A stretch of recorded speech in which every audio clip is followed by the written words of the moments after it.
Marlowe's back hit the stairs before she understood what was happening. A push from behind. Not hard, it didn't need to be. Just enough for her heels to slip off the stone edge, and the whole Chicago night came crashing down with her along the spiral staircase inside the penthouse. Her shoulder struck the iron railing. Her knee cracked against cold stone. Her hand reached for something to hold and found only air. At the top of the stairs, the woman who had just pushed her stood perfectly still, one hand resting on the banister, her face smooth and undisturbed, as if she had merely brushed dust from her sleeve, not just shoved her boss's wife down the stairs in the middle of a dinner party. Hurried footsteps echoed across the stone floor. Her husband rushed over, and the first words out of his mouth were not, "Are you okay?"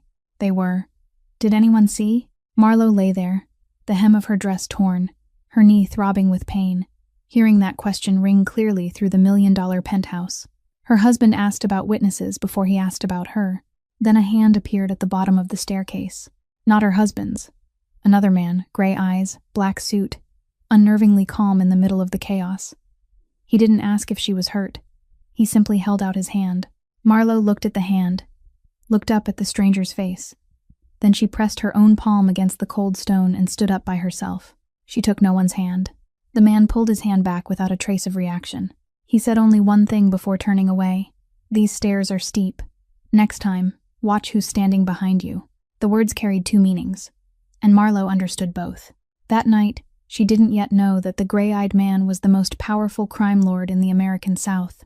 She didn't know that the hand she had rejected at the bottom of those stairs would reach for her 2 more times, and each time, her life would turn in a direction she had never dared imagine. If you want to know how that hand came back a second and third time, stay until the end and hit like to help us keep telling these stories. Share this video with someone you think needs to hear this tonight. And if this is your first time here, subscribe so you never miss the next story.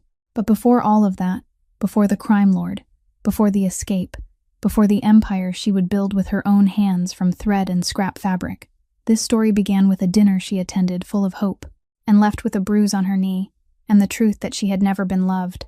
She had only been used. 3 hours before that shove, Marlowe Ashford stood in front of the mirror in the main bedroom of the penthouse, smoothing the seam on the dress she had sewn herself. It had taken her 2 weeks to finish that dress, cut from a piece of silk she had bought on sale at the fabric shop at the end of the street, every stitch sewn by hand during the nights after Grant had fallen asleep. She loved that dress not because it was beautiful, but because it was proof that her hands could turn an ordinary piece of fabric into something that made people look twice. Tonight, Grant had promised to introduce her to the investors. Tonight, 6 months of sketches in the burlap-covered notebook, 6 months of staying up until 2 o'clock in the morning, cutting patterns, taking notes, choosing materials, writing the brand philosophy, all of it would finally be named. Marlowe believed that.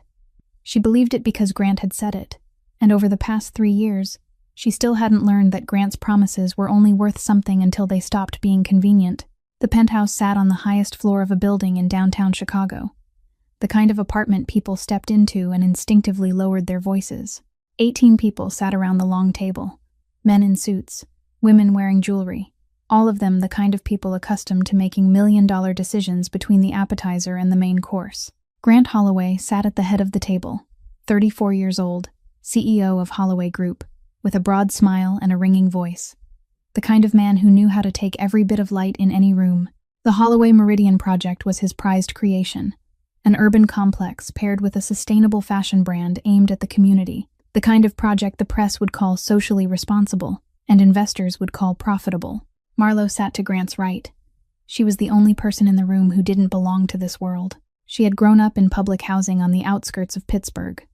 Her mother, a piecework seamstress, who took in mending and alterations for neighbors during the day, then taught Marlowe how to cut fabric on the kitchen floor at night, using scraps left over from the factory. Her mother died of illness when Marlowe was 19. She left Marlowe an old box of needles and thread, a photograph of herself sewing beneath a desk lamp, and a burlap-covered notebook she had sewn by hand for Marlowe before she became too sick. That notebook now lay in the bedroom drawer, filled with design sketches Marlowe had drawn for the Holloway Meridian Project. Every page was a sleepless night. Every hand-pasted fabric swatch was a choice she had weighed until her eyes blurred with exhaustion. 6 months of work, an entire dream built from pencil and thread. At the far end of the table sat a man who was unlike anyone else in the room. Jude Prescott, 33 years old, leaned back slightly in his chair, one hand resting on the tabletop, the other on his thigh, his gray eyes looking straight ahead. He didn't say much. He didn't need to. Grant needed Jude for the project because Jude's network could open doors that money alone couldn't. The others in the room knew the name Jude Prescott, but none of them knew exactly how far his empire reached. They only knew that when Jude sat at a table, that table became his. In the middle of dinner, one investor set down his knife and asked Grant about the zoning permit issue, his tone half joking, half serious, the way people who were used to applying pressure did it through gentle questions. Grant hadn't had time to answer before Jude spoke. His voice even, neither high nor low, as though he were discussing the weather. I spoke with the zoning board this morning. They were very cooperative. He paused on the word cooperative long enough for everyone at the table to understand that the word didn't carry its ordinary meaning. No one asked anything else. The investor nodded, picked up his knife, and continued eating. Grant thanked Jude with a small nod, but his hand tightened around his wine glass more than before, because what Jude had just said wasn't help. It was a reminder that in this project, the person holding the real key wasn't the man sitting at the head of the table. Marlo watched that moment. She didn't know who Jude Prescott really was. She didn't know how his world operated, but she recognized one thing. When he spoke, the 18 people in this room went silent. Not out of politeness, out of the habit of people who knew silence was the safest choice. When it came time for the project presentation, Tessa Langford stood, 31 years old, Grant's strategic advisor, with the kind of face that knew how to smile at the right moment and say exactly what people wanted to hear. Tessa clicked the remote, and the first slide appeared. Then the second, the third, mood board, color palette, design sketches, the brand philosophy, turning leftover fabric into beautiful clothing for working women. Marlo watched every slide. She recognized every line. That color palette was one she had chosen at midnight in the kitchen. That sketch was one she had drawn in pencil on tracing paper and pasted into the burlap-covered notebook. That philosophy was one she had rewritten 7 times until every word matched what she believed. All of it was on the screen, sharp, polished, professional.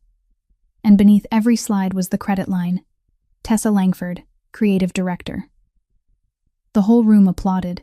Grant nodded, smiled, and placed his hand on Tessa's shoulder as she sat down. A small gesture, but enough for everyone to understand. This was the person Grant acknowledged. Marlo didn't move. Her face was calm, her back was straight, her eyes looked forward, but under the table, her fingers clenched the edge of the napkin until the fabric wrinkled in her palm. No one in the room noticed, no one except Jude Prescott. He didn't clap. He didn't look at the slide. He looked at Marlo, at the way her fingers gripped the fabric, at the way her shoulders didn't tremble even though everything inside her was collapsing. Jude didn't know the story between Marlo and Grant. He didn't know about the burlap-covered notebook or the 6 months of sleepless nights, but he read people better than he read contracts, and he saw it clearly. This woman was enduring something the entire room was celebrating. He stored that moment in his mind, nothing more, nothing less, because Jude Prescott never acted before he understood enough. That was how he had survived in a world where acting at the wrong time could be the last thing a man ever did. The last guest stepped into the elevator close to 11 o'clock at night. The penthouse fell silent. The background music had been turned off. The dinner plates had been cleared, and Marlo stood beside the long table, looking at the chair Grant had pulled out for Tessa and invited her to sit in throughout dinner. She waited until there was no more polite laughter echoing from the hallway, no one left for Grant to keep smiling for. Then she walked into the bedroom, opened the drawer, and took out the burlap-covered notebook. She returned to the living room, where Grant was sitting on the sofa with a glass of wine in his hand, his phone resting on his thigh, wearing the face of a man who had just had a successful night and was waiting for it to end peacefully. Marlo placed the notebook on the glass table in front of him. The sound of the notebook touching the tabletop was soft, but Grant looked at it as though it were an object that shouldn't have appeared there. Marlo opened to the first page, a pencil sketch of an oversized coat, with a sample of recycled burlap pasted beside it by hand. She turned the page. The color palette she had chosen at midnight, margin notes in blue ink, the letters slanting because she had written them in bed. She turned another page. The brand philosophy, written over and over 7 times, each version crossed out and rewritten beneath it until there was no paper left. She turned each page slowly, without rushing, without trembling, letting Grant see every handwritten line, every fabric sample, every 2 o'clock in the morning note she had written right there at the kitchen table, less than 3 steps from where he used to sit reading emails. "This is my handwriting," Marlo said, her voice neither high nor low. "You sat right there and watched me draw these things. You saw me stay awake until the kitchen light was the only light left on in this house. And tonight, you sat beside me, watched someone else stand up and claim it, and then you applauded." Grant set down his wineglass. He didn't look at the notebook. He looked at Marlo. There was no expression of a man caught red-handed, no evasive eyes, no hurried explanation. Instead, he looked at her with the eyes of someone who had calculated everything long ago and was only waiting for the moment when he would have to explain it. "You're talented," Grant said. "I've never denied that. But you don't have a name this world respects. You don't have a degree. You don't have a resume. You don't have a network. Tessa does. Tessa has the kind of name that makes people nod before they even read the content when it's printed on a slide. I needed that name. The project needed that name." There was nothing cruel in his tone. Grant didn't raise his voice, didn't sneer, didn't laugh at her. He spoke as though he were explaining a reasonable business decision to someone who didn't understand how the world worked. And that was precisely why it hurt more than any lie could have, because Grant didn't need to lie. He believed he was right. Marlo stood there, both hands resting on the open notebook, looking at her husband. She wanted to say that the name on the slide couldn't change the person who had drawn every line inside it. She wanted to say that her mother had sewn clothes for the whole neighborhood, though no one knew her name except the people who wore those clothes, and that had never made her stitches worth even a little less. But she didn't say it, because looking into Grant's eyes, she understood that he hadn't taken her dream because he hated her. He had taken it because, in his world, her dream had no value if it carried her name. The phone on Grant's thigh vibrated. He glanced down, then stood. "We'll talk about this later. I have an important call." He walked into the study and closed the door behind him, leaving Marlo standing alone in the middle of the living room, with the notebook open, and the sound of that closing door louder than any answer could have been. Marlo closed the notebook, held it against her chest, walked toward the spiral staircase, intending to go upstairs. She had just placed her foot on the second step when she heard the elevator open. Tessa Langford stepped out, a document bag over her shoulder, saying she had forgotten some materials in the meeting room. The two women looked at each other on the staircase. Tessa stopped. Marlo didn't move. "You should go to your room and rest," Tessa said, her voice gentle, as though advising a child. "It's been a long evening. Some things don't belong to you, no matter how much you want them." Marlo looked straight into Tessa's face. "I don't want anything here.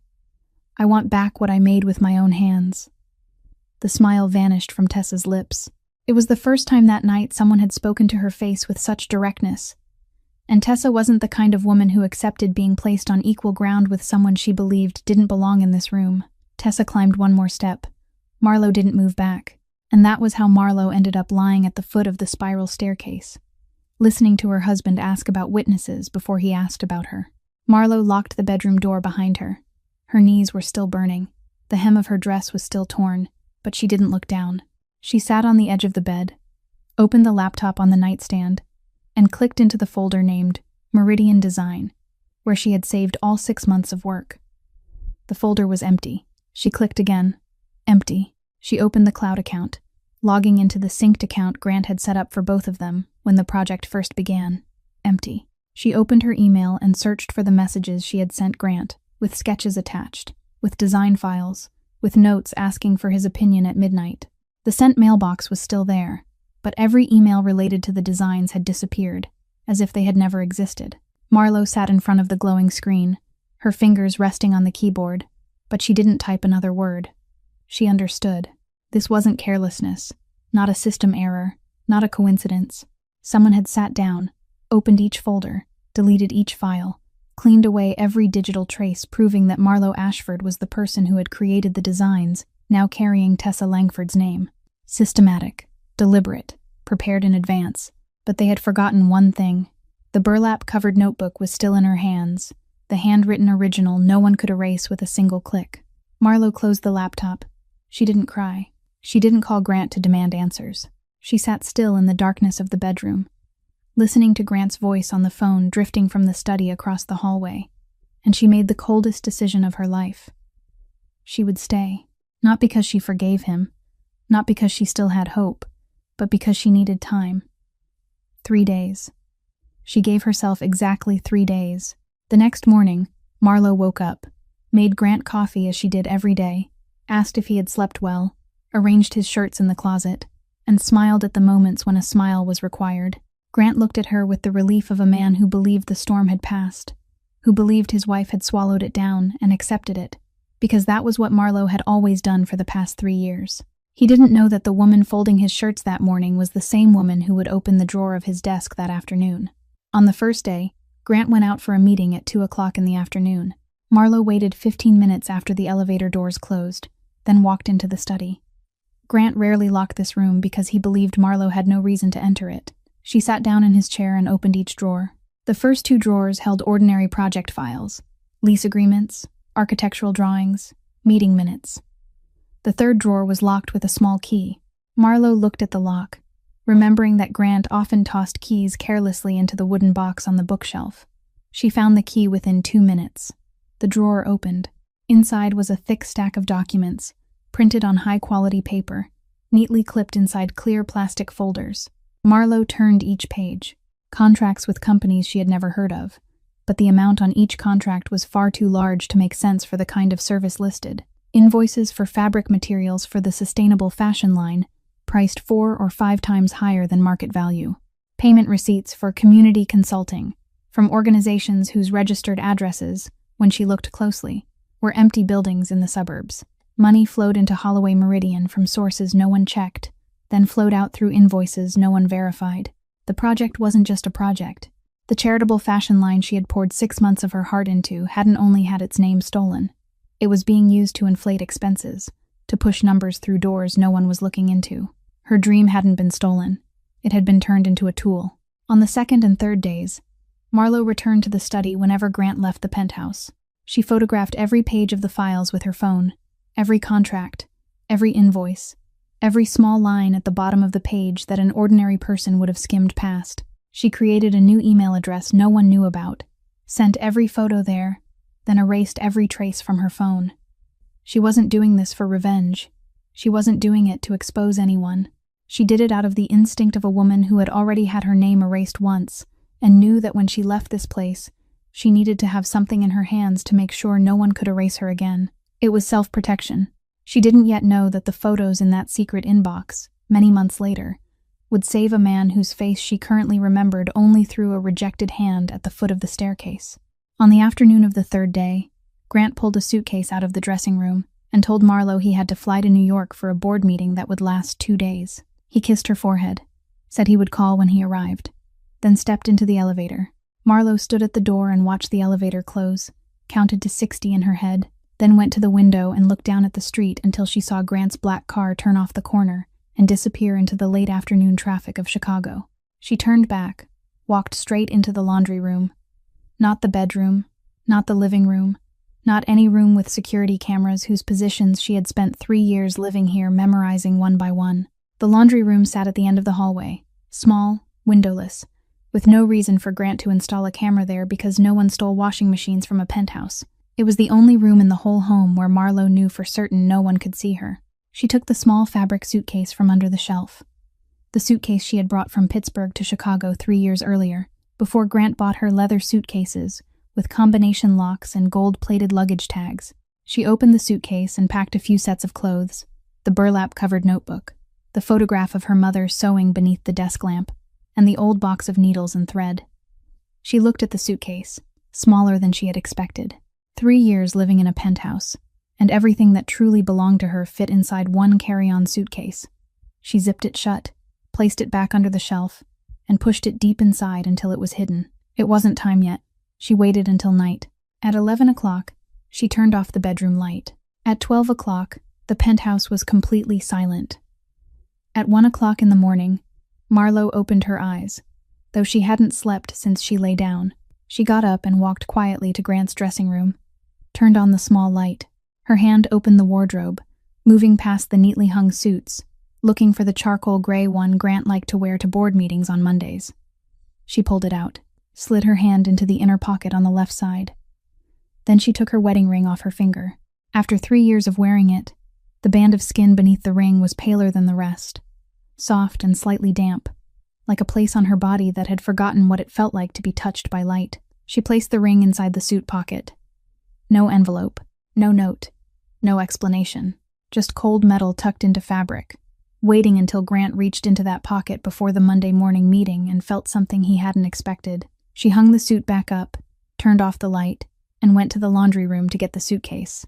At 3:45 in the morning, Marlowe stood in the service elevator at the back of the building, the kind of elevator residents never used, only cleaning staff and maintenance workers. She knew this elevator because over the past 3 years, she had often talked with the people who cleaned the building, while Grant never even remembered their faces. She stepped out through the back door, the wheels of her suitcase rolling softly over the sidewalk. Chicago air near 4 o'clock in the morning was cold and damp, the kind of cold that slipped into her collar and reminded her that she didn't have a scarf. The Greyhound bus station was a 15-minute walk away. She walked. She didn't call a taxi, didn't open a ride-booking app, because she knew Grant could monitor every app linked to their joint account, but no one tracked passengers buying cash tickets at an intercity bus station before dawn. The ticket counter was open, staffed by a bleary-eyed employee near the end of the night shift. Marlowe placed cash on the counter and bought a ticket going south. She didn't choose the destination because she wanted it. She chose it because it was the earliest bus leaving Chicago. She got on the bus, sat in the back seat, placed the suitcase beneath her feet, and held the burlap-covered notebook against her chest. The bus left the station at 4:15. Streetlights slid past the window, yellow, then white, then dark, then yellow again. Chicago slowly fell away behind her, building by building, intersection by intersection, neon light by neon light, until there was nothing left but the dark highway and the steady sound of the engine. Marlowe looked out through the glass. She didn't look back. That same night, as the Greyhound bus carried Marlowe out of Chicago, more than 1,000 kilometers to the south, Jude Prescott sat in the office behind his restaurant in Savannah, Georgia. The office wasn't large, just enough space for an oak desk, 2 chairs, and a door thicker than usual, the kind that let no sound escape once it closed. Jude sat behind the desk, the sleeves of his suit jacket pushed up to his elbows, a cup of cold black coffee in front of him, and a financial ledger lying open halfway. He was reading the numbers on page 43 when 2 knocks sounded at the door. One of his men stepped in and placed an envelope on the desk. Inside was a copy of the port share transfer papers Franklin Voss had finalized that morning. Jude pulled out the document, read through it once, then set it down. Franklin Voss, 50 years old, had been his father's partner since before Jude was old enough to sit at a negotiating table. When Jude's father died, Franklin thought he would be the one to take hold of everything. But Jude stepped into his father's place at 24 and held tightly to every route, every dock, every relationship, with something Franklin didn't have: the patience of a man who knew how to wait longer than his opponent. Franklin withdrew, silent for nearly 10 years, and now he was buying port shares from smaller partners, piece by piece, slowly, like a man arranging chess pieces, without wanting anyone to hear them touch the board. But today, he had passed 40%. Jude looked at his man. Below 40%, he's playing. Above 40%, he's declaring war. He folded the paper and placed it in the drawer. Now he's chosen. His man asked how Jude wanted to handle it. Jude didn't answer right away. He took a sip of cold coffee, looked at the empty space on the desk, then said he needed to meet someone tonight, and to prepare the VIP room in the restaurant. That man was a commercial banker, one of Jude's biggest financial partners over the past 5 years, the person who had helped Jude move and manage money from his real estate projects, restaurants, and ports. He was also the man Jude had discovered had been secretly opening a money channel for Franklin Voss for the past 3 months, thinking Jude didn't know. 9 o'clock at night, the VIP room. A table for 2, white candles, linen tablecloth. The banker walked in with a polite smile, sat down, picked up the menu, and looked it over as though this were an ordinary dinner between 2 old partners. Jude let him order, let the waiter pour the wine, let the appetizer be served, and let the conversation drift through meaningless subjects. Savannah weather, coastal real estate prices, the yacht trip the man had recently taken with his wife. Then, when the main course was brought out, Jude placed an envelope on the table, right beside the other man's wine glass. "Open it," Jude said, his voice no different from when he ordered dessert. The banker opened the envelope. Inside were photographs of every transaction he had made for Franklin Voss over the past 5 years. Every figure, every date, every intermediary account he had thought no one knew about. The blood drained from his face faster than the wine emptied from his glass. Jude didn't wait for him to explain. "You have two choices," Jude said, his gray eyes fixed straight ahead, unblinking. 1. You call Franklin tonight and tell him every transaction is canceled. 2. You don't call, and tomorrow morning your wife receives this envelope instead of you. There was no third sentence. No negotiation. No, think it over. Jude Prescott didn't threaten with a growl or a fist slammed on the table. He threatened with the silence after the words, with the way he sat still and watched the other man tremble without taking a single sip of wine, with the fact that dessert was still brought out on time as though nothing had happened. The banker called Franklin before the dessert plate was cleared. Jude finished eating, wiped his mouth with the linen napkin, stood, buttoned his suit jacket, and walked out of his own restaurant without looking back. At 10:30 that night, Jude drove to a small house on the outskirts of Savannah, a place shaded by ancient oak trees with a white wooden fence out front. He stopped the car and sat there for a while before getting out. This was Penny's house. His sister, 22 years old, had been in a wheelchair since a car accident when she was 19. That night, Jude had promised he would pick Penny up after art class, but he had been busy handling business until late, and he called Penny to tell her to drive herself home. Penny drove on the highway close to midnight, visibility poor, the truck ahead of her braking hard. Since that night, Penny had never stood again, and Jude had never forgiven himself. He stepped onto the porch and saw Penny sitting outside, her sketchbook on her lap, a pencil held between two fingers, drawing something she wouldn't show anyone until she was finished. Penny looked up at her brother, not surprised, because Jude often came without warning, but one look at his face told her today hadn't been a good day. "You did something again that you don't want to tell me about?" Penny said, her voice gentle, not judging, only the observation of someone who had grown used to reading her brother through the creases between his eyebrows. Jude sat down in the chair beside her wheelchair and said nothing.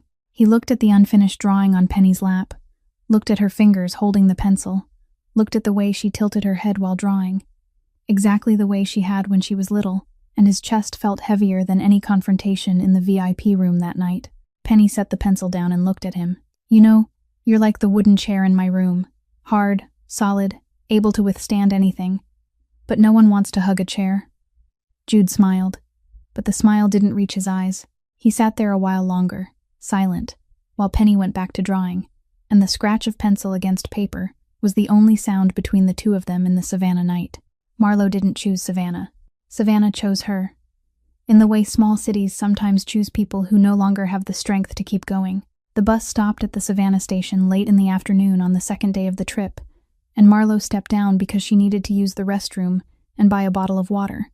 She counted the money in her wallet. There was enough for one more ticket farther south, or enough for 3 days of food if she stopped here. Not enough for both. She stood in front of the ticket counter, holding a few wrinkled bills in her hand, looking at the bus schedule, and for the first time since leaving Chicago, she felt tired. Not tired from lack of sleep, but the deeper kind of tired, the kind that rises from somewhere low inside the body and makes the legs unwilling to take even one more step. She tucked the money back into her wallet, pulled her suitcase out of the bus station, and walked into downtown without knowing where she was going. Savannah in the afternoon had sunlight slanting through rows of ancient oak trees, old brick sidewalks, and hot, humid air that clung to the skin like a thin layer of cloth. Marlowe walked past 3 streets before she saw a small shop on the corner, its front painted a faded blue, its glass window displaying a few rolls of fabric and a handwritten sign in white chalk, "Seamstress Wanted." She stopped, looked at the sign, looked at her hands. Then she pushed the door open and stepped inside. Dorothea Callahan, or Dot, as everyone in the neighborhood called her, 62 years old, was sitting behind the counter threading a hand-sewing needle when Marlowe walked in. She looked up, looked Marlowe over from head to toe, looked at the rolling suitcase, looked at the dark circles under her eyes and the wrinkled clothes after 2 days on a bus, then asked only one question. "Can you sew?" Marlowe nodded. Dot handed her a men's shirt with a missing button and told her to try sewing it back on. Marlowe sat down, took a needle and thread from the box on the counter, and sewed on 4 buttons in less than 5 minutes, the stitches even, the buttons straight, without needing to measure. Dot looked, nodded, then said the small room upstairs was empty, with a bed, a fan, and a private bathroom, and she could deduct it from Marlowe's wages if Marlowe wanted to stay. She didn't ask where Marlowe had come from. Didn't ask why her eyes were shadowed with exhaustion. Didn't ask whether that small suitcase was everything she owned in the world. Dot was the kind of person who believed a person's past belonged to that person, and if they wanted to tell it, they would tell it when they were ready. During the first days, Marlowe worked in the shop from morning until evening. She repaired old shirts, replaced zippers, hemmed pants, patched coats. Her hands worked automatically, precisely, without needing thought, because sewing was something she had known how to do before she had known almost anything else in life. She didn't talk much, and neither did Dot, and the two women worked in silence without feeling any need to fill it with words. Then, at the end of the first week, a customer brought in an evening gown torn along the shoulder seam. Heavy silk, soft, expensive, the kind of fabric Marlowe recognized at once, because she had once held that exact kind of fabric in her hands, while cutting patterns for the Holloway Meridian project at 2 o'clock in the morning in the kitchen of the Chicago penthouse. She spread the dress across the sewing table. Her hand touched the fabric, and her hand began to tremble, not from cold, not from exhaustion, but because her fingers remembered the feeling of cutting that fabric on the kitchen table, remembered the sound of scissors sliding through silk, remembered Grant sitting across from her reading emails without looking up, remembered the slide bearing Tessa's name, remembered the words, "You don't have a name this world respects," remembered the staircase, remembered the shove, remembered the question, "Did anyone see?" All of it came rushing back in 3 seconds, through one piece of cloth. Marlowe set the dress down, stood up, walked out the back door of the shop, where a concrete step led down into a narrow alley. She sat on the step, wrapped both arms around her knees, lowered her face, and breathed. She didn't cry, she only breathed, but every breath was heavier than the one before it, and she knew that if she sat there long enough, she wouldn't be able to stand up again. She didn't know when Dot had come outside. Dot didn't ask, "Are you all right?" She didn't sit down and tell some long story about resilience. She simply placed a hot cup of coffee on the step beside Marlowe, sat down next to her, looked out toward the alley, and stayed quiet. Then, after a while, Dot said, her voice even, as though she were speaking more to herself than to Marlowe. "The first day I opened this shop, I sewed an entire seam backward, had to rip it out and redo it 4 times. The customer was waiting out front, and I was crying in the back room." She paused for a beat, but the 5th seam was straight. She said nothing else, didn't explain, didn't turn it into a lesson, just sat there drinking her own coffee, while Marlowe's cup steamed beside her. Marlowe looked at the coffee, picked it up, took a sip, hot, bitter, and real. She set the cup down, stood, walked back into the shop, sat at the sewing table, picked up the silk dress, and sewed. A few months after the day, Marlowe sat on the back step behind the shop, drank that bitter cup of coffee, then went back inside to keep sewing the silk dress. She rented a small room on a side street 4 blocks from Dot's shop. The room was just big enough for 3 sewing tables, 1 fabric shelf, and a whiteboard she hung on the wall, where she wrote in black marker, "Ashford Studio." She named the studio after her mother's surname, because this was the only thing she had built that no one had the right to put someone else's name on. She used the wages she had saved from months of working at Dot's shop to buy 3 old sewing machines from a clothing store in the neighborhood, borrowed folding chairs from the church at the end of the street, and taped a piece of paper to the door. Free sewing lessons. No experience needed. On opening day, 5 women came. One brought an old sack of fabric, the kind she had gathered from the laundry workshop where she worked the night shift, saying she wanted to sew curtains for her daughter's room herself because she couldn't afford to buy them at a store. One brought her little boy, who sat beneath the sewing table drawing with crayons on the back of a sheet of packing paper, looking up now and then to smile at his mother before lowering his head and drawing again. One came with empty hands, sat quietly in the corner, her eyes moving around the room as though she were still deciding whether she should stay. Marlowe didn't give an opening speech. She didn't explain her vision or her mission. She placed scissors, needles, and thread on each table, then said, "You don't need to know how to sew beautifully. You need to know how to begin." Then she sat down at the sewing table with them, and the whole room began.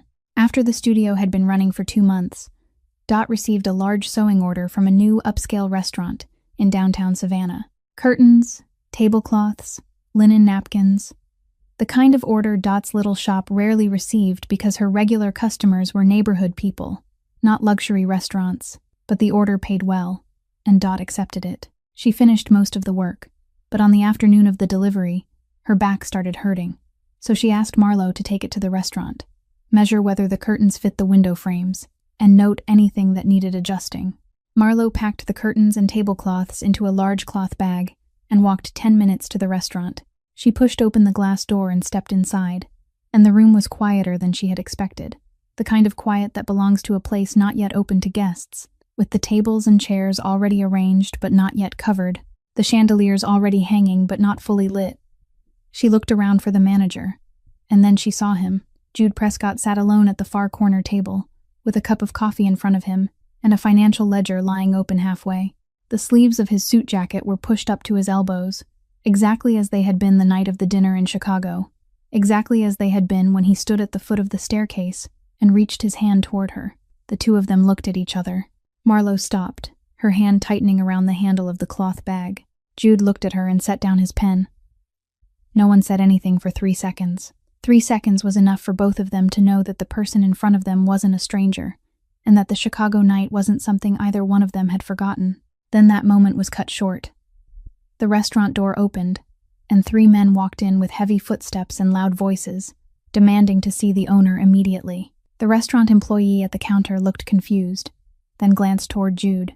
Jude stood, not quickly, not slowly. He walked toward the 3 men, with the pace of someone who didn't need to hurry, because no one had ever dared to make him wait. He stopped in front of them and said something very softly, soft enough that Marlo, standing 10 steps away, couldn't hear a single word. But she saw it clearly. All 3 men looked down when Jude spoke. The man in the middle nodded. The man on the left took half a step back. 30 seconds later, all 3 turned away and walked out the door without looking back. Jude returned to his table, sat down, picked up his coffee, and took a sip as though nothing had happened. Then he looked over at Marlo, still standing there with the bag of curtains in her hand, her eyes looking straight at him without dropping.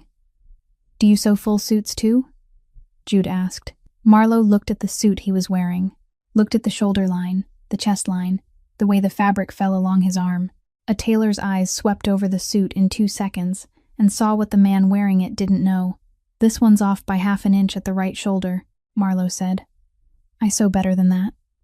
Then she placed the bag of curtains on the counter, told the restaurant employee she would measure the window frames and write down the dimensions, then turned and walked away to do her work. She didn't look back. Jude sat at the table, his cup of coffee in front of him, watching the woman who had just walked past 3 men afraid of him without blinking, then told him to his face that his suit had been sewn wrong. In Jude's world, people either feared him, needed him, or both. No one had ever spoken to him in the voice of someone who belonged to neither kind. He set the coffee cup down, and for the first time in a very long while, Jude Prescott smiled. After the day Marlo criticized Jude's suit for being off by half an inch at the shoulder and then turned away, the restaurant placed more sewing orders. New tablecloths for the VIP room, replacement curtains for the bar area, then linen napkins embroidered with the restaurant logo in the corner. Every order was sent through Dot's shop, but each one came with a request that Marlo personally come to measure and deliver it. Dot looked at the 3rd order in 2 weeks, looked at Marlo, then said, "Either this restaurant tears a lot of fabric, or the owner likes you." Marlo didn't answer, but she knew Dot was right. She knew because every time she came to the restaurant, Jude was sitting at the same corner table, a cup of coffee in front of him, his financial ledger lying open halfway, though his eyes weren't looking at the numbers. He watched her measure windows, watched her smooth fabric across tabletops, watched her write notes in pencil in the little notebook she carried with her. They talked more with every meeting.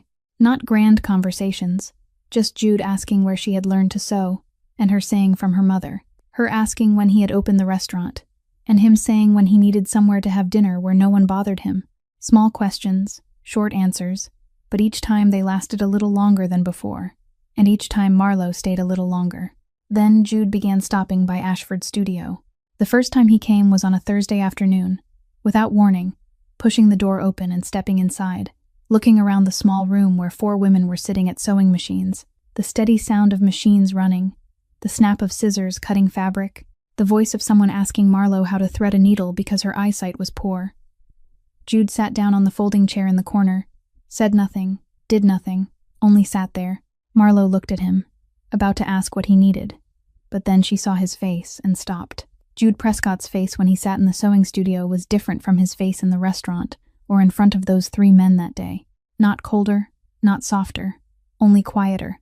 The kind of quiet that belonged to a man who had just walked out of a noisy room and sat down in the only place where no one demanded anything from him. He came back a second time, a third, a fourth. Some days he sat for 15 minutes and left. Some days he sat for an hour. The women in the studio gradually got used to him. Didn't ask, didn't pry, because at Ashford Studio, people were allowed to come without explaining themselves. The same week Jude sat in the sewing studio, watching women thread needles, in a port warehouse south of Savannah. He sat in a chair watching a man kneel on the ground. That man had once been one of Jude's closest subordinates, had followed him for 6 years, knew the safe passwords, knew the weekly schedule, knew the routes Jude used to move goods through the port. And the week before, Jude's men had discovered that this man had secretly met Franklin Voss's people twice that month, at a suburban bar where he thought no one would notice. The warehouse was dark, with only one ceiling light, and Jude sat in the only wooden chair in the room, legs crossed, hands resting on his thighs. He didn't stand, didn't raise his voice, didn't place a hand on the other man's shoulder. He only asked, in a normal voice, as though asking the time, "How much did he pay?" The man swallowed. 200,000. Jude nodded, slowly, as though weighing a number on a financial sheet. "I've paid you more than that in 6 years. Salary, bonuses, a house, a car, tuition for your kid. Much more than 200,000. He paused. "So it wasn't the money. It was that you thought I was weak." The man opened his mouth to say something, but Jude had already stood, buttoned his suit jacket, and spoken his final sentence before walking toward the door. "Get out of Savannah before morning. If I hear your name anywhere in this city after 6 o'clock in the morning, that'll be the last time anyone hears your name." He walked out of the warehouse, got into his car, drove straight back to the restaurant, sat down at the corner table, ordered coffee, and opened his financial ledger to continue reading from the page where he had left off. No one in the restaurant knew where the owner had just come from. No one needed to know. Marlo learned that Jude wasn't just a restaurant owner one evening when she was walking home from the sewing studio and heard 2 men talking at the corner coffee shop. They mentioned the name Prescott in low voices, the kind of voice people used when talking about bad weather or things that shouldn't be touched. She heard enough to understand that the restaurant chain was only the surface, that Jude Prescott controlled far more than menus and reservation schedules, that the port, real estate, and the streams of money moving through Savannah all had his hand touching them somewhere. The next morning, Jude stopped by the sewing studio as usual. He had just sat down in the corner chair when Marlo said, without turning around, her hand still holding scissors over the fabric table, "I know who you are now." Jude stopped halfway through pulling out the chair. Silence. Marlo turned and looked at him, not afraid, not surprised, only direct-eyed, with the calm voice of someone who had decided to speak before sitting down. "I just escaped a man who treated me like decoration beside his empire. Don't turn me into someone who needs to be protected. Don't turn this sewing studio into the place you come to, so you can feel better about yourself. If that's why you're here, then don't come anymore." The studio fell silent. 2 women who were sewing looked up, then lowered their heads again because here, people were allowed to speak plainly without being judged. Jude stood still by the door. He looked at Marlo, looked at her unblinking eyes, looked at the hand holding the scissors without trembling, and he understood that this wasn't a woman who would lower her head before his name the way everyone else in Savannah did. He said, his voice gentler than anything he had said in the dark warehouse the night before, "I don't come here to protect you. I come here because you're the only place where I don't need to protect myself." Marlo didn't answer right away. She looked at him for a while longer, then turned back to the fabric table and continued cutting the line she had left unfinished. She didn't say he could stay, but she didn't tell him to leave either. Jude understood. He sat down in the corner chair, and the sewing studio kept running. That same week, Jude sent an official letter to Holloway Group announcing that he was withdrawing from every cooperation agreement related to the Holloway Meridian project. No explanation, no negotiation, only a single page with his signature and seal. Grant Holloway read that letter in his Chicago office, and for the first time in months, he thought of Jude Prescott not with the gratitude of a man who had been helped, but with the anxiety of a man who had just lost his largest shield, Without Jude, the permits became harder, the partners became more hesitant, and the doors that had once stood open began closing one by one. Grant needed a new ally, and the first name that appeared in his mind was Franklin Voss, the man Jude Prescott had just declared war on. Jude had never taken anyone to Penny's house. Not because he was hiding his sister, but because Penny was the only part of his life no one was allowed to touch. His men didn't know Penny's address. His business partners didn't know he had a sister. In Jude's world, the things people knew about him were the things that could be used against him.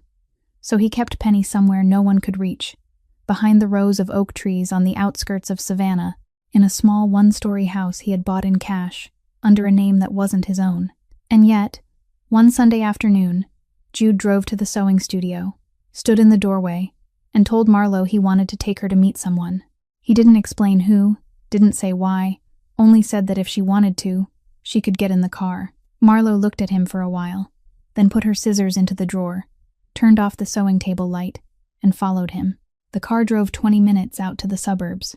Jude didn't say anything the whole way, his hands gripping the steering wheel, his eyes fixed straight ahead, but Marlo noticed his fingers tapping lightly against the wheel, something she had never seen him do before, the kind of tapping that belonged to someone who was nervous and didn't want to admit it.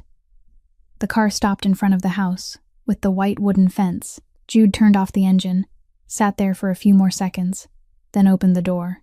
Penny was sitting on the porch, her sketchbook on her lap, a pencil tucked behind her ear. She looked up and saw her brother, smiled, then saw Marlo standing behind him, and her eyes widened, not in surprise, but in curiosity. "Jude has never brought anyone here before," Penny said brightly, looking at Marlo and then back at Jude. "You must be really special." Jude didn't answer. He only pulled out a chair for Marlo, then stepped inside to get water. Penny looked at Marlo, and Marlo looked at Penny. There was no awkward pause, no pitying glance, none of the discomfort people often carried with them when they met someone in a wheelchair. Marlo looked at Penny the way she would look at a 22-year-old girl drawing on the porch in the afternoon, and that was all. Penny looked down at Marlo's hands and saw the burlap-covered notebook she had in her bag. "What's that?"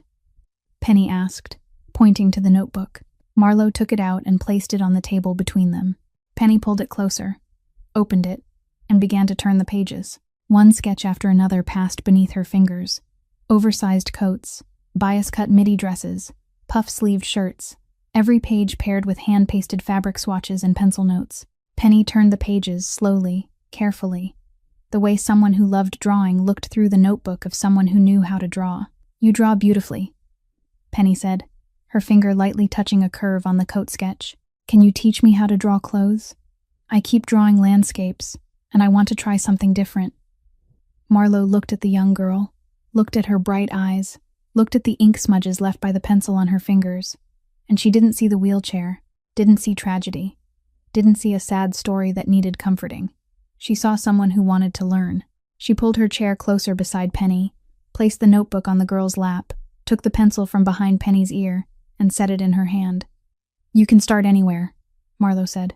Penny smiled, lowered her head, and began to draw.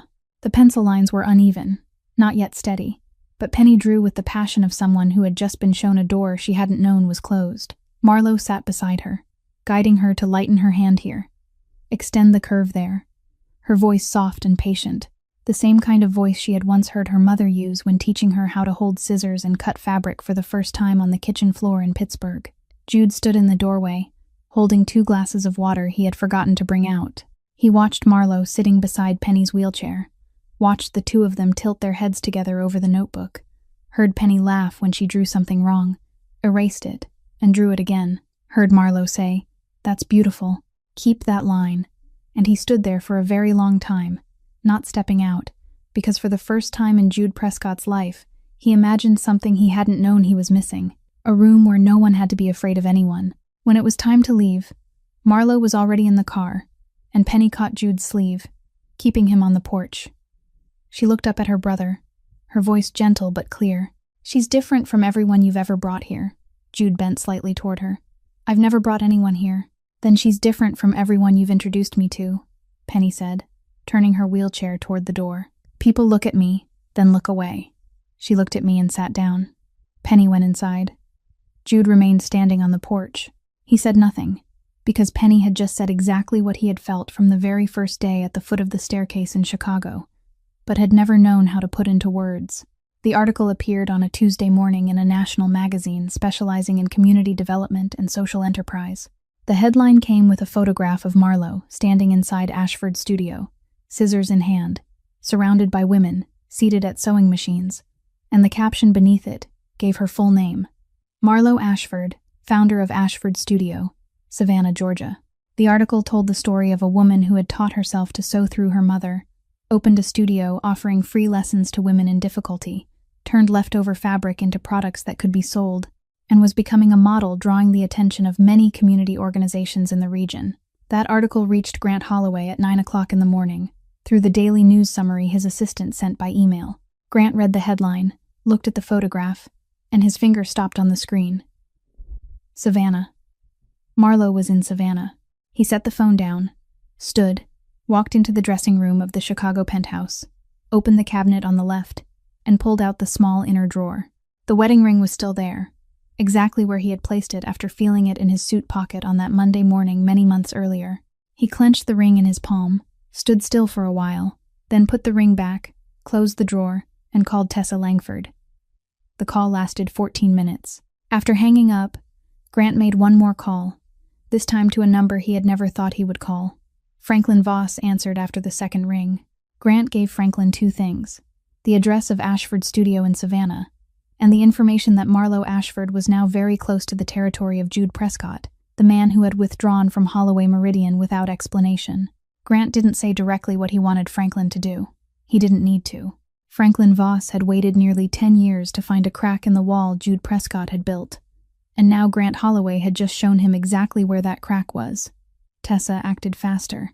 Within 1 week, 2 unfamiliar men appeared in the neighborhood around Ashford Studio. One went into the grocery store across the street and asked the owner about the sewing studio, his tone polite, though his questions weren't polite at all.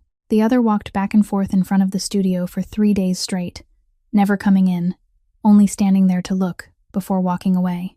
2 women studying at the studio began to worry, and one stopped coming because she was afraid. Customers canceled 2 sewing orders that week. Marlowe knew something was happening, but she didn't yet know where it was coming from. Franklin played his own move. One afternoon, Jude's phone vibrated with a message from an unknown number, along with a photograph. It was a picture of Marlowe walking on a Savannah sidewalk, her face clear, her clothes clear, taken from a distance with a long lens. Beneath the photograph was one line of text: "Beautiful. Too bad Savannah streets get so dark at night." Jude looked at the photograph. His face didn't change. He set the phone face down on the table and fell silent. The man sitting across from him watched Jude's face and knew this silence was more dangerous than any anger. "Let me handle Franklin," his man said. Jude shook his head. "Franklin wants me to react. When a boss reacts because of a woman, he isn't a boss anymore. He's the one being held in position." But Franklin didn't stop with Marlowe. 2 days later, Penny's caregiver called Jude, her voice shaking. A strange car had been parked across from Penny's house since morning, with 2 men sitting inside. They hadn't gotten out, hadn't done anything, only sat there watching the house. Jude listened, and for the first time, his men saw their boss grip the phone so hard his knuckles went white. He stood, almost knocking over his chair, then stopped, breathed, sat back down.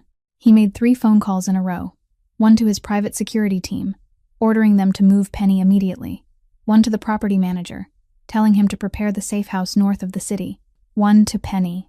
"Jude, why do I have to move?" Penny asked, her voice normal, a little annoyed because she had been interrupted in the middle of an unfinished drawing. "I'm drawing the dress pattern Marlowe taught me, and it isn't done yet." "You're just changing where you draw, Penny," Jude said, in the most normal voice he could hold. "The new place has a prettier garden." Penny said, "Then that's fine," and hung up to go pack her pencils. Jude set the phone down, sat still at the table, looked into the empty space in front of him for a very long time. On the same day, Franklin sent Jude the photograph of Marlowe. He made a second move Jude didn't know about. A thick file was sent anonymously to the FBI office in Atlanta, containing evidence of Jude Prescott's operations, money moving through the seaport, unusual real estate transactions, hidden contracts between the restaurant chain and shell companies. Franklin was playing two blades at once. The first, put pressure on Marlo and Penny to force Jude to yield. The second, bring the FBI in to block every escape route if Jude chose to strike back. Franklin believed he had pushed Jude into a corner. He didn't know that many months earlier, a woman in Chicago had taken photographs of stacks of documents from Grant Holloway's drawer, and those photographs were lying quietly in a secret email inbox, waiting for the right moment to change everything. At 11 o'clock at night, Jude drove to Ashford's studio. He didn't go inside. He didn't park directly in front. He parked across the street, turned off the engine, turned off the lights, and sat in the dark. Across from him, the sewing studio had been dark for hours. The door locked, the curtains drawn. Marlo was probably asleep in the small room above Dot's shop a few blocks away. Jude sat there, his eyes on the empty street, his ears catching every passing car, every footstep on the sidewalk, making sure no one came near the studio that night. He sat there until 3 o'clock in the morning before starting the engine and driving away. That was the thing the most powerful boss in the American South would never tell anyone, that there were nights when he guarded the sleep of a seamstress from across the street, inside a dark car with the lights off, not because he was strong, but because he was afraid. Marlo left the sewing studio at 7 o'clock in the evening, with a cloth bag holding the set of curtains she had just finished for a cafe on the south side of the city. She walked 2 blocks, turned onto the narrow street that connected to the main avenue, where the streetlights were farther apart and the sidewalk was empty because most of the shops had already closed at that hour. She didn't hear the car parked close to the curb behind her until the door opened and 2 men stepped out. The first man blocked her path. The second stood behind her. And before Marlo could turn her head, a hand had already seized her arm and yanked her hard toward the car door. The cloth bag fell onto the sidewalk. She was shoved into the back seat, the door slammed shut, and the car rolled away. No one said a word the whole way. Marlo sat between the 2 men, her back straight, her hand gripping the edge of the seat, her eyes fixed forward through the windshield. She didn't scream, didn't beg, didn't ask where they were going. She counted the number of turns the car made, counted the time between each red light, counted the minutes until the car left pavement and shifted onto a rough dirt road. 35 minutes. The car stopped in front of a warehouse on the western outskirts of Savannah, the kind of old storage building standing alone in the middle of an empty lot, with rusted iron doors, a sheet metal roof, and 1 yellow bulb hanging outside the entrance. They took her inside, tied her hands with rope to the iron post in the center of the warehouse, then stepped back outside to guard the door. No one explained. No explanation was needed. Marlo knew this was about Jude, because no one in Savannah had any reason to hold a seamstress, unless that seamstress mattered to the person someone was trying to strike. The warehouse was dark, with only light slipping through the cracks of the iron door, and a small window high up near the metal roof. Marlo sat on the ground, her back against the iron post, her hands bound behind her. She breathed evenly, looked around. Wooden crates stacked in the left corner, nearly high enough to reach the window. Rope coiled on the floor. A shard of glass from an old broken light bulb lay about 1 step from her foot. The 2 men outside were talking on the phone, their voices careless. The kind of men who believed a small woman tied by the hands to an iron post couldn't do anything. They didn't know those hands had been cutting fabric for 20 years, had threaded needles in the dark, had ripped out wrong stitches and sewn them back 4 times, before the 5th seam finally ran straight. Marlo bent her leg, pulled herself forward, stretched out her foot, and touched the shard of glass with the tip of her shoe. She used the toe of her shoe to drag the glass closer, then twisted her body and picked it up with the fingers behind her back. The glass was sharp. It cut into her fingertip, but she didn't stop. She began working at the rope, fiber by fiber, the glass sawing through it slowly, evenly, patiently, the same way she picked apart a wrong seam on the fabric table every day. 15 minutes, the rope loosened. 20 minutes, the rope snapped. She pulled her hands free, rubbed her wrists, and stood. No rest, no pause. She walked straight to the corner of the warehouse, climbed onto the first crate, then the second, then the third, until her hand reached the edge of the window. She pushed it, and it opened. Night wind blew in. She looked down outside. The ground was about 4 or 5 meters below, an empty lot swallowed in darkness, too high to jump without breaking a leg. She stood on top of the stack of crates, one hand gripping the window ledge, her eyes fixed on the darkness outside, and for the first time since being forced into the car, she felt trapped. At that same moment, 20 minutes away from the warehouse by car, Jude Prescott received a text from one of his men. Marlowe hadn't returned to the studio. Her cloth bag was lying on the sidewalk on Broughton Street, and her phone was turned off. Jude read the message, set the phone down on the table, and didn't move. His man stood across from him, waiting for orders, his feet already ready to move. 5 minutes passed. 10 minutes. The man looked at Jude, sweat beginning to bead on his forehead. "Boss, let me go now." Jude didn't answer. 15 minutes. 20 minutes. His man could barely stand it anymore. "Boss, every minute that passes is..." Jude looked up. "Franklin wants me to run. When a boss runs, he loses." He stood, not in a hurry, buttoned his suit jacket, took his phone, and during those 30 minutes of sitting still, he hadn't been hesitating. He had been thinking. The first call, the bank. An order to freeze every account linked to Franklin Voss, effective immediately. The second call, the port partner. Cancel every shipping contract bearing Franklin's name, no exceptions. The third call, the lawyer. File a lawsuit disputing every asset Franklin had purchased, with money tied to port-related transactions. The fourth call, a man Jude had planted inside Franklin's crew 2 years earlier. A man Franklin trusted, but who reported to Jude every week. The man who tonight would open the back door of the warehouse. 4 calls, 30 minutes. When Jude walked out of the restaurant, he didn't rush to the warehouse like a man in panic. He drove there at a normal speed, because by the time he arrived, everything Franklin Voss owned in this world would already be gone. He didn't need speed. He needed precision. The back door of the warehouse opened at 9:43. Jude stepped inside with 2 of his men, passed through the narrow corridor, through the second iron door, and into the main storage space. He looked up and stopped walking. Marlowe was standing on top of the stack of wooden crates, one hand gripping the open window ledge, the broken rope lying on the floor beside the iron post, a shard of glass with a faint smear of blood from her fingertip, glinting beneath the yellow light. She looked down at Jude. Jude looked up at her. "I brought a whole team," Jude said, his voice even, though his eyes never left her. "Turns out you only needed a shard of glass." Marlowe looked at him from above. "I wasn't waiting for anyone to save me. You just arrived early." She climbed down from the crates, slowly, by herself, accepting no one's hand for support.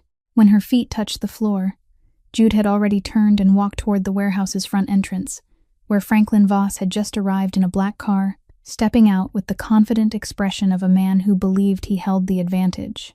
But when Franklin walked into the warehouse, he saw Jude Prescott sitting in the only chair in the room, legs crossed, hands resting on his thighs, in exactly the same posture he had seen Jude's father sit in 30 years earlier.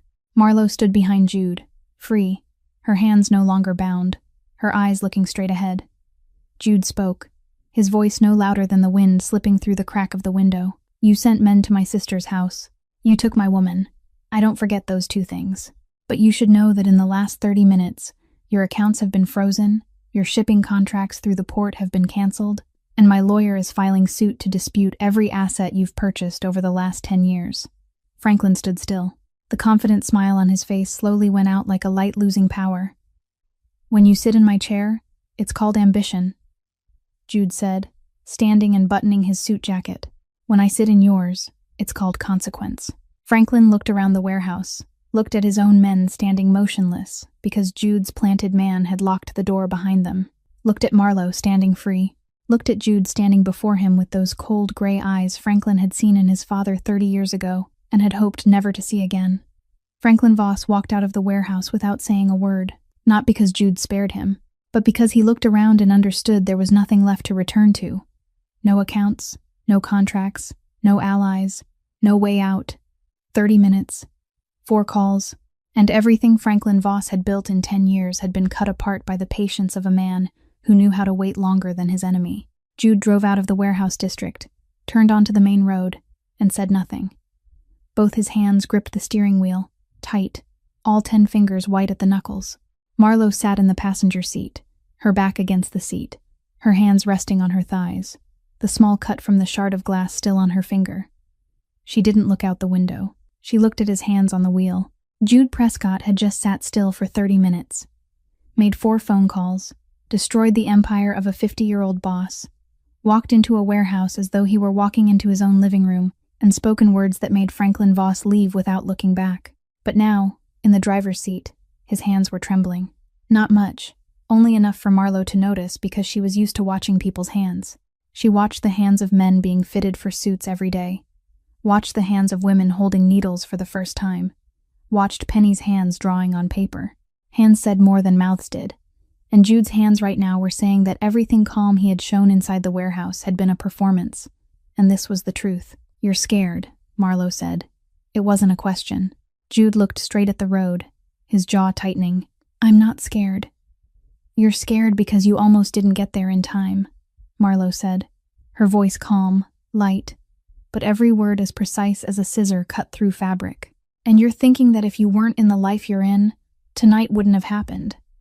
You're thinking I was held in that warehouse because of you, and you're asking yourself whether everyone who gets close to you will eventually be dragged into this. Just like Penny. Just like me."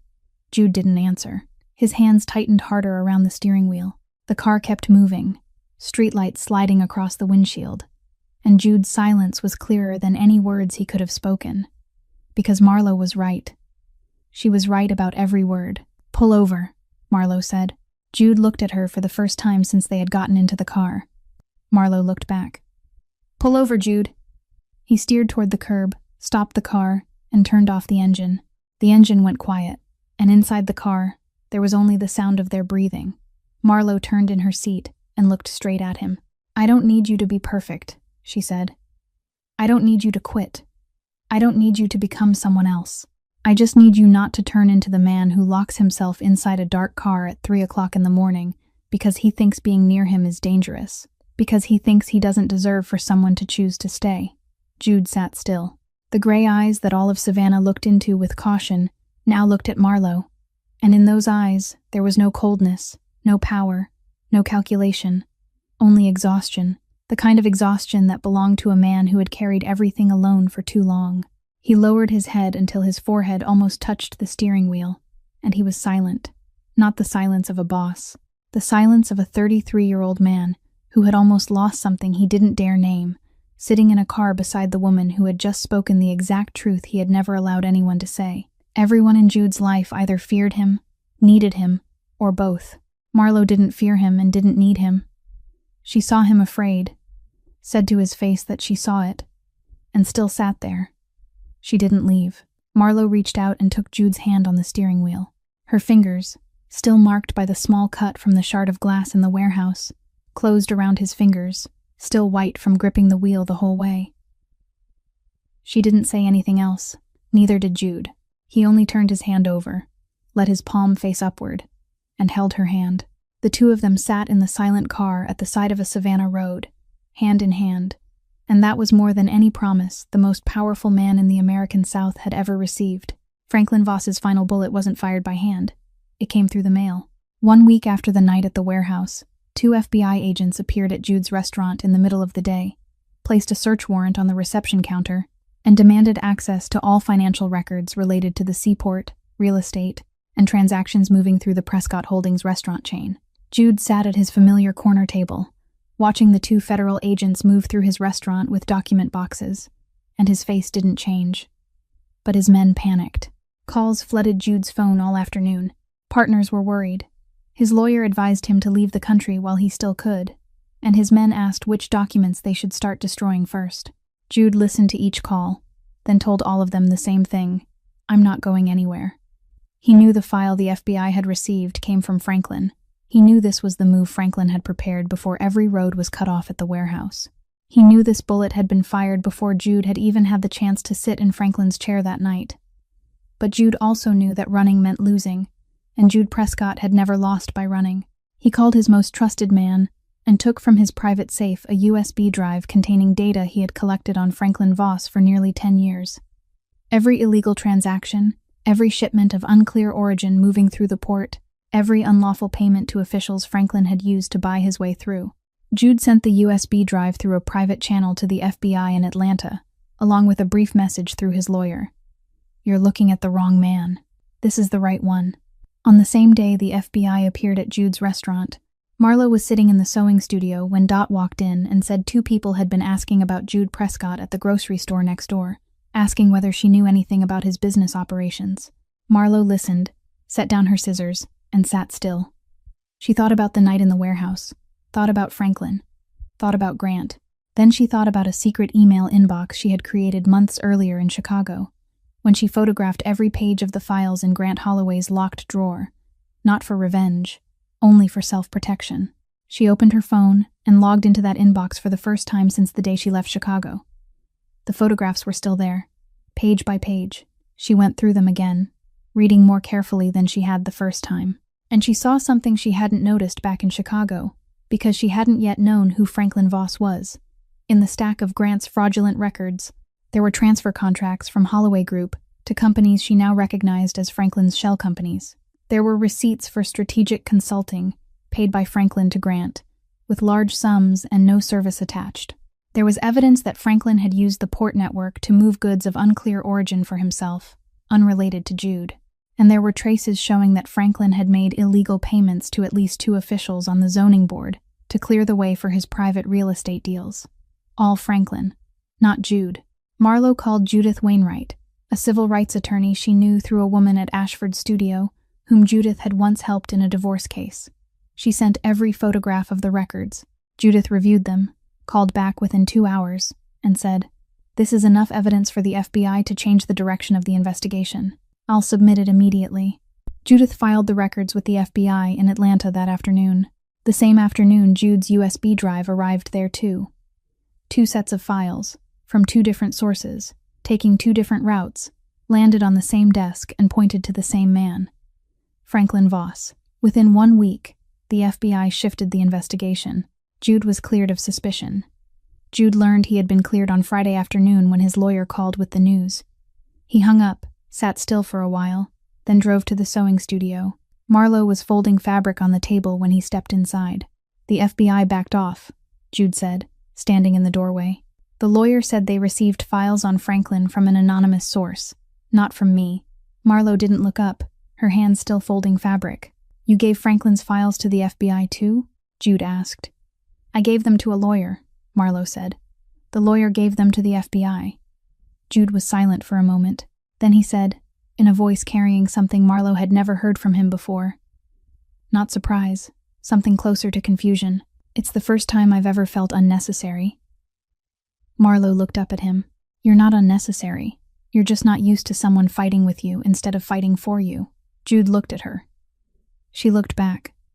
Neither of them said anything more about it. But the next evening, Jude returned to the sewing studio, stood in the doorway, and said, his voice softer than usual, "No one has ever done that for me." Marlo was cutting fabric and didn't look up. "I didn't do it for you. I did it because Penny shouldn't lose her brother because of a cowardly enemy."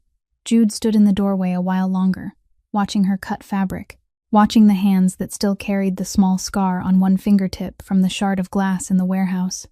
And he understood that Marlo hadn't saved him because she loved him.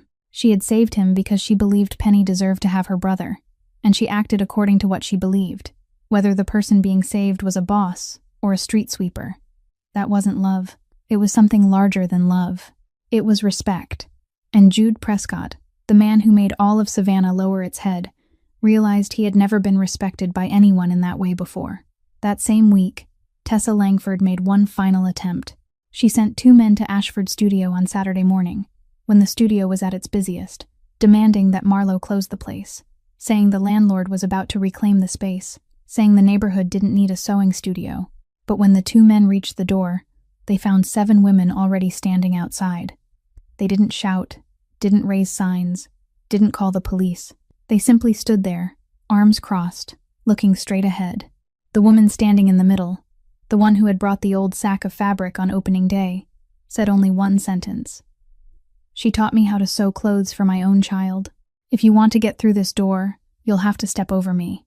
The 2 men looked at each other, looked at the 7 women, then turned away.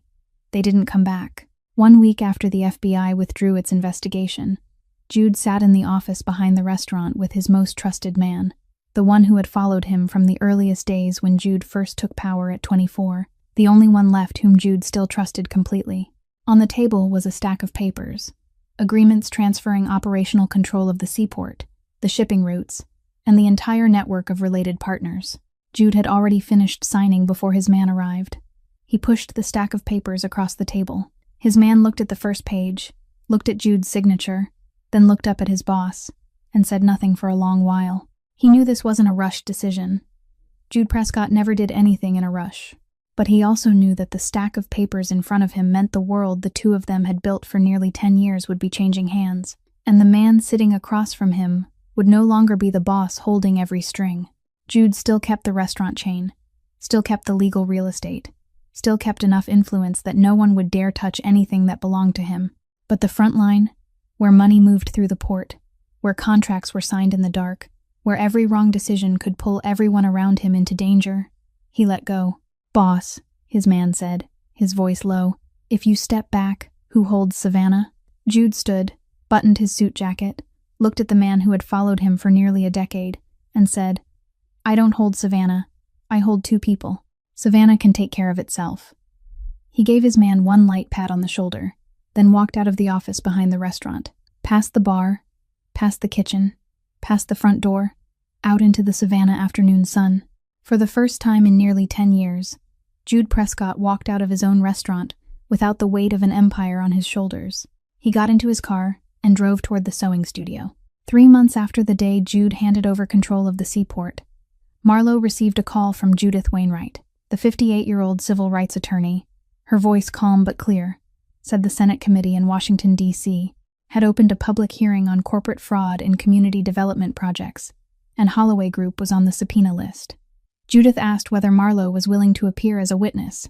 Marlowe was silent for a while, looking around the sewing studio, looking at the 3 women sitting at the inner table cutting fabric, looking at the sign reading Ashford Studio hanging on the wall, then said yes. Judith also told her she was handling Marlowe's intellectual property lawsuit in civil court at the same time.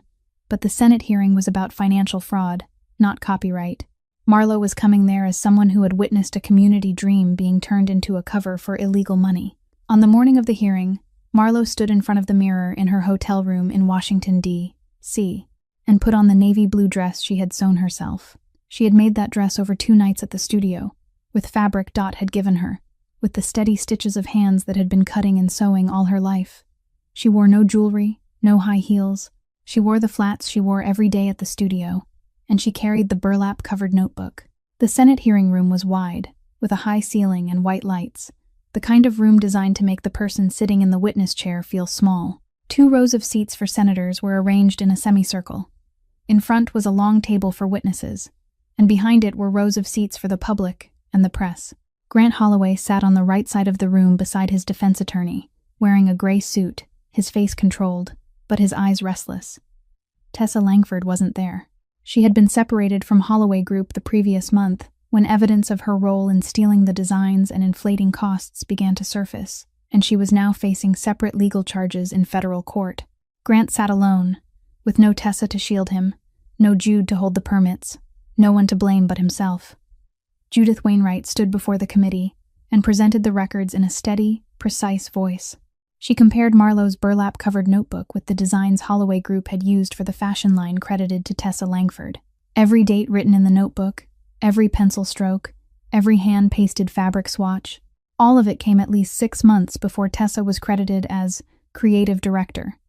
She also presented evidence showing that this sustainable for the community fashion line was in fact a tool for inflating costs, with invoices for raw materials priced 4 or 5 times higher than their real value, money moving through shell companies with no actual operations, and the final money trail connecting to the illegal transaction network of Franklin Voss, who was now under a separate FBI investigation. The committee listened, cameras flashed, pens took notes, and Grant Holloway sat there, watching the dream he had stolen from his former wife now being laid out before the entire country as evidence of fraud. Then Marlowe was called to the witness chair. She stood, walked down the center aisle of the room, the burlap-covered notebook in her hand. The navy blue dress she had sewn herself carried no brand, no logo, but the seams were so perfect that 2 fashion reporters seated in the back row turned to look at each other.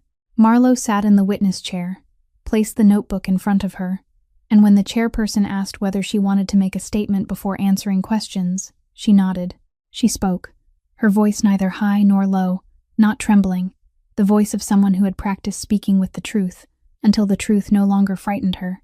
My mother was a piecework seamstress in Pittsburgh. She mended clothes for neighbors during the day, and at night she taught me to cut fabric on the kitchen floor. She sewed this notebook for me from leftover burlap before she died.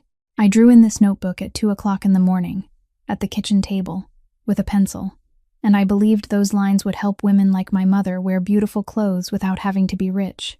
She paused for a beat. I didn't come here to reclaim my name. My name was never lost.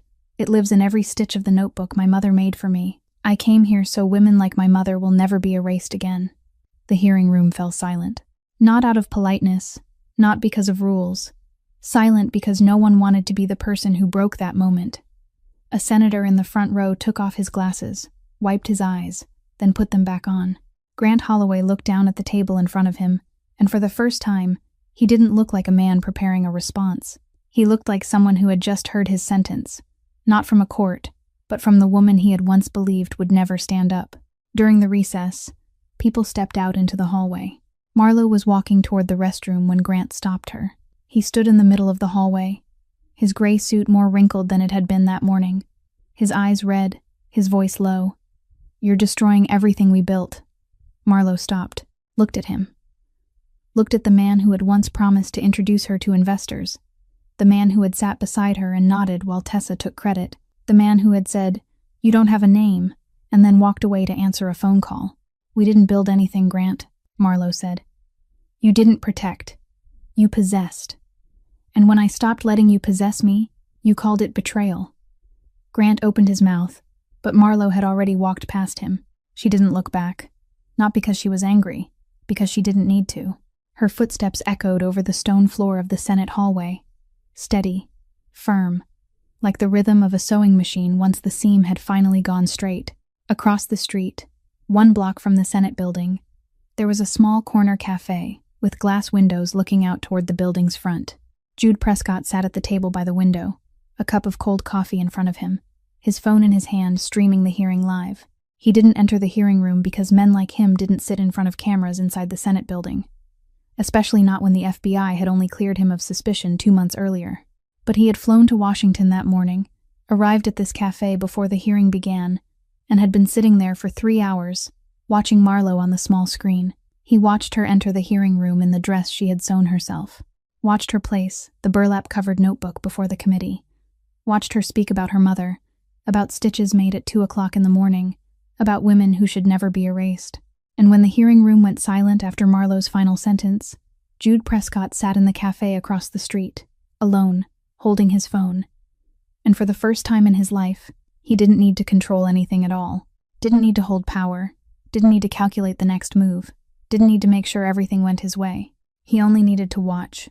Watch the woman who had refused his hand at the foot of the staircase, who had criticized his suit for being half an inch off at the shoulder, who had held his hand in the car in the middle of the night, who had saved him from the FBI with a secret email inbox, now standing before the United States Senate, speaking in a voice that didn't tremble, in a dress she had sewn with those very hands. Jude set the phone down, took a sip of cold coffee, and smiled. This time, the smile reached his eyes. Marlo stepped out of the Senate building in the late afternoon. The late autumn sunlight in Washington, D.C., was gentle, scattering a thin layer of gold across the stone steps in front of the building. She paused on the top step, took a breath, and looked down. Jude was standing at the foot of the stairs. No bodyguards behind him, no black car waiting nearby, no men standing by. Just him, alone. His sleeves rolled up to his elbows as always, leaning against the stone railing, holding a roll of fabric in his hands. Marlo recognized that roll of fabric before she recognized the smile on his face. It was the Italian linen she had seen at Dot's shop months ago, the one she had touched, studied beneath the light, then put back on the shelf because 1 yard of it cost as much as a week's rent for the studio. She had never told Jude about that roll of fabric, but Jude was a man who noticed the things other people didn't say, and he remembered. He remembered the way she had run her hand over the surface of that linen that day at Dot's shop, remembered how her fingers lingered longer than usual before she pulled them away, remembered how she had walked off without looking back. And he had bought that roll of fabric, carried it with him on the flight to Washington that morning, kept it in the car during the 3 hours he had sat in the cafe, so that now he could stand at the foot of the stairs with it in his hands, in front of the woman who had just walked out of a United States Senate hearing. "You still owe me a suit with the shoulders done right," Jude said. Marlo looked at him, looked at the roll of fabric, looked at the gray eyes she had first seen at the foot of the spiral staircase in the Chicago penthouse, the eyes of a man who had reached out his hand and been refused without showing a thing. Those eyes had found her a second time in the car parked on the side of a Savannah road with the engine off, when she had taken his hand for the first time. And now those eyes were standing at the foot of another staircase, not to pull her to her feet, but to wait. Marlo walked down the steps one by one, not quickly, not slowly, with the steps of a woman who knew where she was going. She stopped in front of Jude, and she reached out to take the roll of fabric. Her hand touched his as the fabric passed from one person to the other, and neither of them pulled away right away. Marlo's phone vibrated in her pocket. She took it out and looked at the screen. A message from Penny, with a photograph attached. The photograph showed a clean sheet of white paper, and on it was a pencil sketch of a dress. The lines still uneven, the proportions not quite steady, but clearly drawn by someone who had sat there for a long time and paid close attention. Beneath the photograph, Penny had written, "My first design. How many points do I get?" Marlo smiled. For the first time after the long hearing, her face softened, and that smile wasn't polite, wasn't victorious. It was the smile of someone who had just seen proof that something she had planted had taken root in a place she hadn't expected. She handed the phone to Jude. Jude looked at his sister's sketch, looked at the shaky pencil lines full of effort, and he smiled. Not the smile of a boss, not the smile that didn't reach his eyes, the kind Penny had once mentioned, but the smile of a brother seeing his sister draw the first dress of her life and finding in it a future he had thought he had slammed shut on the night of the accident 3 years earlier. Marlo typed back, 10 points. "You've begun." She put the phone away, turned the roll of linen in her hands, felt the cool smoothness of the fabric beneath her fingers, then looked at Jude. "It's beautiful fabric," she said, "but if I make you a suit, I'm charging for the labor." Jude looked at her, shook his head lightly, and the two of them walked along the Washington, D.C. sidewalk in the late autumn sun. Not a perfect ending, because life has no perfect endings, but it was a beginning, the kind of beginning they both understood wouldn't be easy, but this time, neither of them had to hide who they were. And my friend, wherever you're listening to this story tonight, whatever you're carrying in your heart, there's one thing Marlo proved. Some falls don't happen because you're weak, but because you've stood too long in a place where no one was holding you. A person's worth doesn't live in the name on a slide or the amount of money in an account, but in what they can make with their own hands when they have nothing left but those hands. And real love isn't when someone pulls you to your feet, but when they stand waiting at the foot of the stairs, letting you rise on your own, then walk beside you. If tonight's story touched you, please hit like and share this video with someone you think needs to hear Marlo's story. Tell us how you feel about this story, and leave a comment sharing the true emotions from deep inside your heart. We read every line and treasure every word. If this is your first time visiting the channel, please subscribe so we can listen to more stories together every day. Wishing everyone watching this video truly good health, a joyful life, and peace each day. Goodbye, and see you again in the next video.